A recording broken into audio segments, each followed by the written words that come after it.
تم مانو، لیکن ناٹ بیونڈ. وہ جو سرکل ہے کتاب و سنت کا، اس سے باہر نہیں. لا طاعت لمخلوق فی معصیت الخالق، یہ آپ الجبرے کے فارمولے کے طور پر اپنے سامنے رکھیے. اب اسے اپلائی کیجئے جیسے فارمولوں کے ذریعے سے پھر بڑے بڑے وہ سم جو ہے وہ حل کیے جاتے تھے سوالات. صبح کا وقت ہے، آنکھ بھی کھلی ہے، کوئی اذان کی آواز بھی کان میں آئی ہے. آپ کا نفس کہتا ہے ابھی سو جی. آپ نے اپنی چادر یا کمبل کو درست کیا اور کروٹ لی اور سو گئے. یہ کیا ہے؟ آپ نے کس کا حکم پیچھے پھینکا اور کس کا حکم مانا؟ اللہ کے حکم کو پیچھے پھینک دیا، نفس کے حکم کو آگے رکھا. یہ شرک، اس شرک کو جاننے والے بہت کم ہیں. مولانا روم نے خوب کہا تھا، نفس ماں ہم کم ترس فرعون نیست لیکن ایراعون نیست. میرا نفس بھی فرعون سے کم نہیں ہے. فرعون نے کہا تھا نا الیس لی ملک مصر وہذہ الانہار تجری من تحتی، کیا اس ملک مصر کی حکومت میری نہیں ہے؟ اور سارا جو یہ آب پاشی کا نظام ہے، انہار کا نظام ہے، وہ میرے کنٹرول میں نہیں ہے؟ جس کا چاہوں موگا کھلا رکھوں، جس کا چاہوں بند کر دوں. یہ تھا خدائی کا دعویٰ، انا ربکم الاعلی. تو مولانا روم کہتے ہیں میرا نفس بھی اس سے کمتر نہیں ہے. وہ کہتا یہ جسم میرا ہے، اس پر میرا حکم چلے گا. میں نہیں جانتا کون اللہ کون رسول، کیا حرام کیا حلال.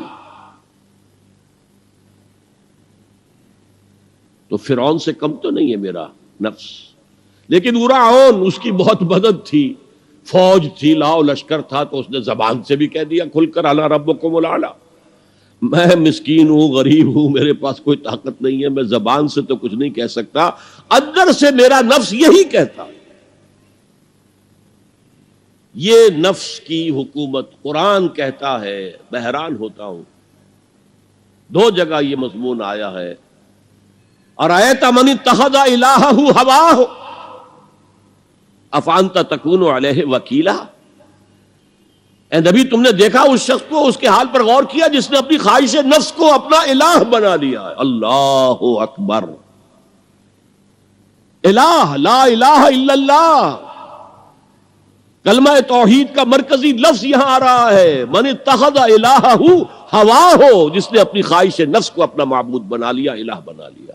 افانت تکون علیہ وکیلا، کیا آپ ایسے شخص کی کوئی ذمہ داری لے سکتے ہیں؟ سود حرام ہوا کرے جی، حرام ورام، ہمارا دھندا جو ہے وہ آگے بڑھ نہیں سکتا. تو اللہ کے حکم کو پیچھے ڈالا، نفس کے تقاضے کو آگے رکھا. کون معبود ہے آپ کا؟ نام عبداللہ رکھیے، نام عبد الرحمن رکھیے، ہے عبد النفس، نفس کے بندے، نفس کے غلام.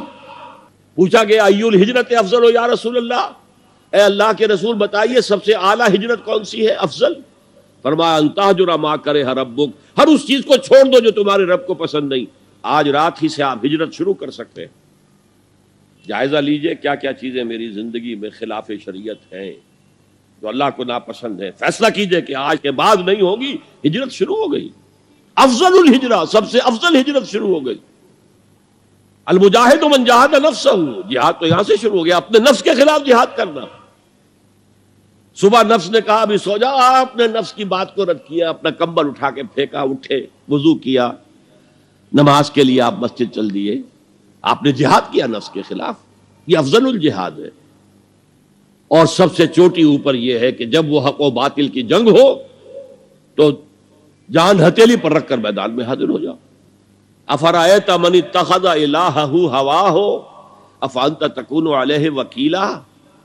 کیا تم نے غور کیا اس شخص کی حالت پر جس نے اپنی خواہش نفس کو اپنا معبود بنا لیا، الہ بنا لیا؟ کہہ رہا ہے لا الہ الا اللہ، لا الہ الا اللہ، لیکن الہ تو اس کا لفظ ہے. اب اس کو انتہا پر لے جائیے. عہد حاضر کا سب سے بڑا شرک، سب سے بڑا شرک، سب سے بڑا شرک عوامی حاکمیت کا تصور ہے. حاکم اللہ کے سوا کوئی نہیں، ان الحکم الا للہ۔ ظاہر بات ہے فرعون نے اگر دعویٰ کیا تھا میں تمہارا خدا ہوں، انا ربکم الاعلی، تو کیا اس کا مطلب یہ تھا کائنات میں نے پیدا کی ہے، تمہیں میں نے پیدا کیا؟ ذرا سوچئے، کیا وہ بزرگ موجود نہیں ہوں گے جنہوں نے اسے دیکھا ہو کہ آج اس کی ولادت ہوئی تھی، کل اس کی کوئی اور سیری بنی ہوئی تھی؟ یہ سب کیسے دعویٰ کیا تھا؟ میرا حکم چلے گا، میں نہیں جانتا، الیس لی ملک مصر، مصر کی حکومت میری ہے کہ نہیں؟ یہ دعویٰ تھا، یہ خدائی کا دعویٰ ہے۔